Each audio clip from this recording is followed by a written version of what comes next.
Hi, it's Steve. Today we'd like to show you how to change the lower spray arm on your dishwasher.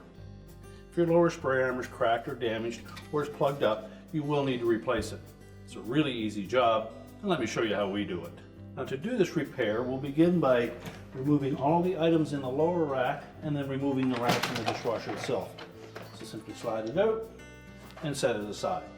Now, with the lower rack removed, our next step will be to just loosen this square plastic nut below the spray arm. Just give it about a quarter of a turn counterclockwise.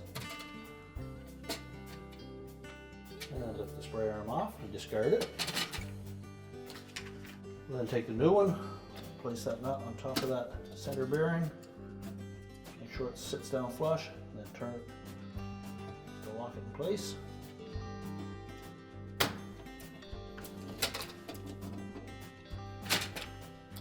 And now we can put the lower rack back in. We'll simply place the rack back on the door, slide it into the dishwasher,